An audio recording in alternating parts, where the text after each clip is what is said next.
Bonjour à tous, me revoilà avec la suite de l'histoire de Néron. Nous nous sommes arrêtés au moment où les enquêteurs de Néron viennent lui dire que sa mère fait courir des bruits sur lui afin de démarrer une révolte. À ce moment-là, un autre problème survient. Britannicus, le jeune demi-frère de Néron, qui a 14 ans à l'époque, va mourir en plein banquet, foudroyé après avoir bu une coupe d'un breuvage quelconque.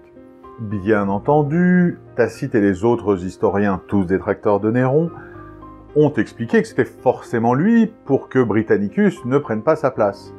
Sauf que Britannicus est trop jeune pour accéder au trône, donc c'est pas forcément une gêne pour le moment.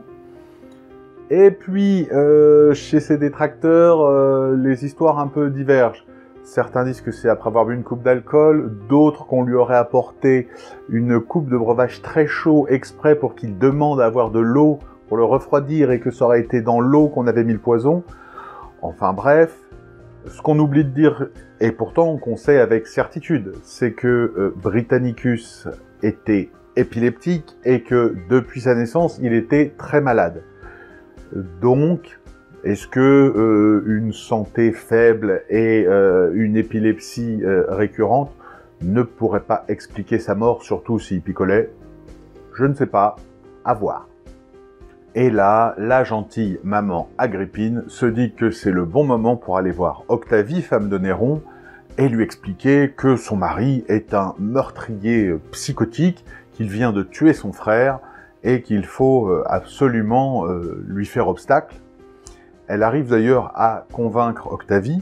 Alors, attention, est-ce qu'elle arrive à convaincre Octavie parce que Octavie est une dinde de Noël, ou est-ce qu'elle arrive à la convaincre parce que Néron ne s'intéresse pas à elle depuis le début de leur mariage, enfin, même depuis leur fiançailles, parce que Néron lui est très clairement infidèle à répétition?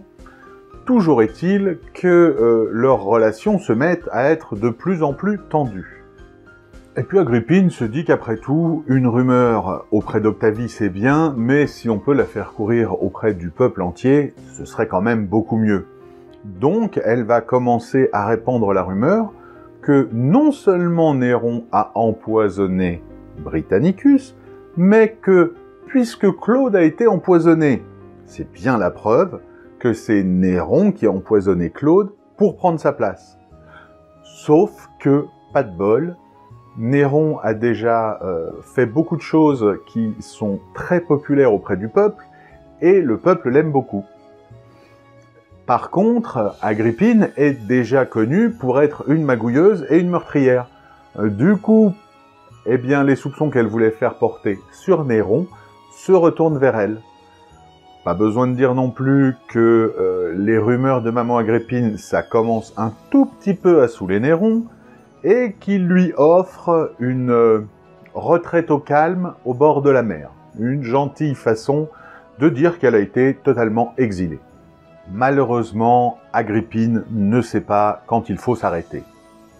Et elle va parcourir les environs de son exil, et tous les endroits où on voudra bien l'accueillir, pour clamer haut et fort que son fils est un meurtrier et qu'il a essayé de l'assassiner. Alors, puisque apparemment son fils essaye de l'assassiner, eh bien, il va dépêcher un militaire en qui il a confiance, qui s'appelle Anicetus, pour faire exactement ça, la tuer. Et du coup, enfin, il sera débarrassé d'Agrippine. Et là, ça fait partie des choses qu'on utilise pour dépeindre Néron comme un monstre. Vous vous rendez compte? Il a osé tuer sa mère. Maintenant, replongeons-nous dans l'Empire romain du 1er siècle. On a un personnage de premier plan, la mère de l'empereur. C'est pas, elle n'est pas charcutière, hein.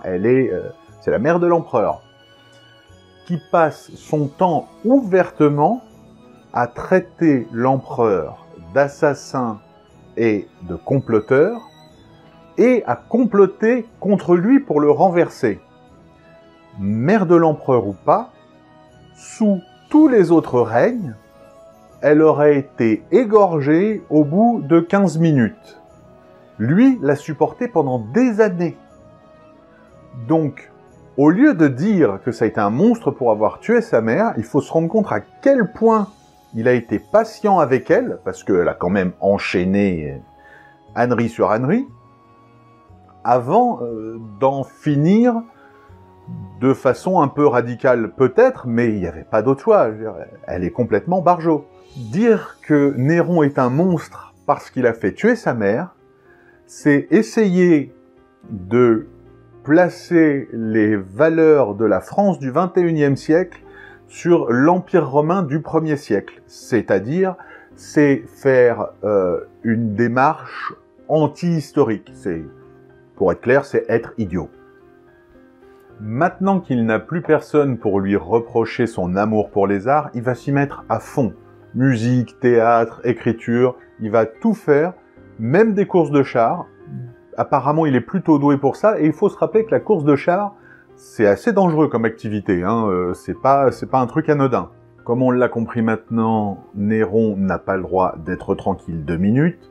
Du coup, une révolte, enfin des révoltes, éclatent en Grande-Bretagne. Et il se trouve que certains roitelets, eh bien, sont en train de se révolter.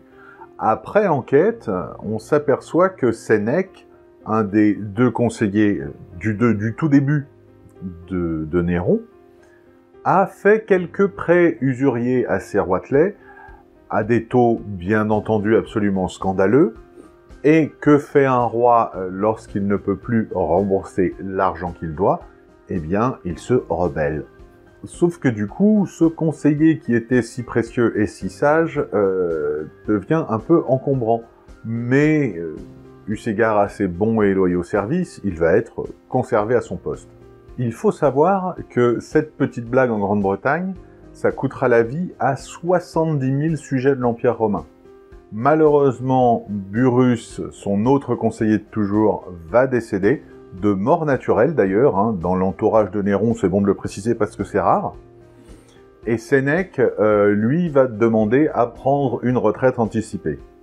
C'est Tigellin qui va devenir conseiller officiel de l'empereur, et à partir de ce moment-là, son règne va devenir un peu plus viril, un peu plus énergique.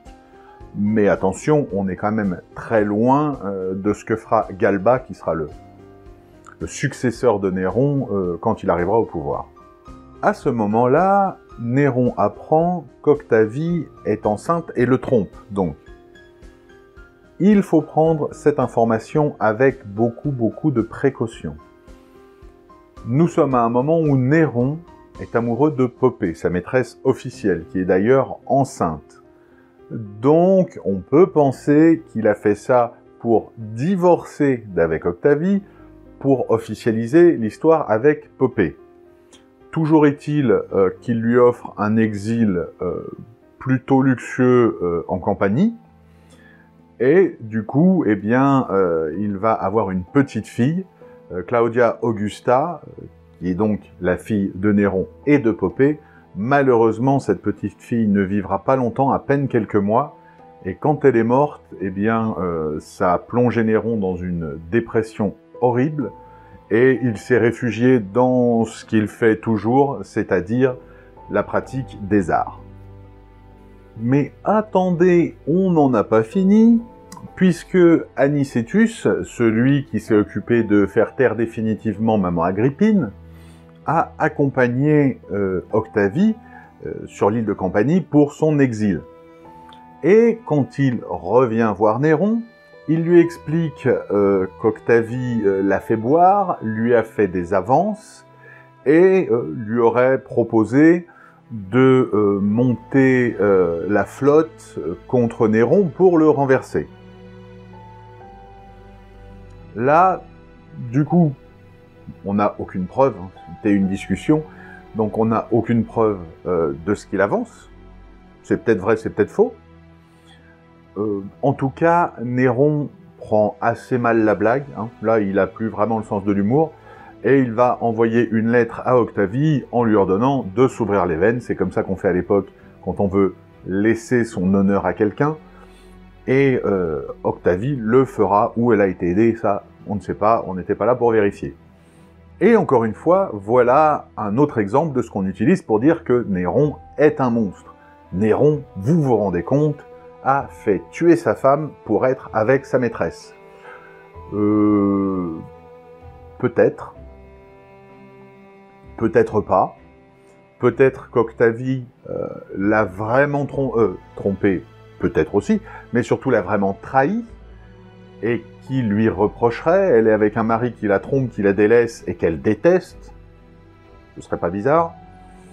Et peut-être que Néron s'est juste débarrassé de sa femme pour être avec sa maîtresse, comme l'ont fait à peu près des membres des royautés et des empires de toutes les familles dans tous les pays du monde.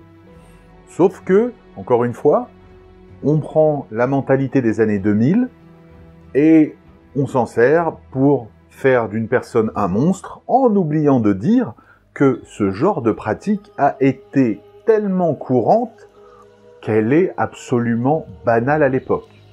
Encore une fois, Néron tente de se consoler dans les arts. Il monte sur scène, il chante, il joue de la musique. Avec d'ailleurs un certain talent, semble-t-il. Il va aussi écrire des textes, des poèmes, des pièces, avec un peu moins de talent, semble-t-il aussi. Et du coup, eh bien, il travaille dur pour faire de Rome une capitale culturelle et intellectuelle. Mais comme ça ne se passe jamais bien, arrive un événement que nous connaissons tous, ou du moins nous en avons entendu parler, lié bien entendu à Néron. En l'an 64, un grand incendie se déclare à Rome.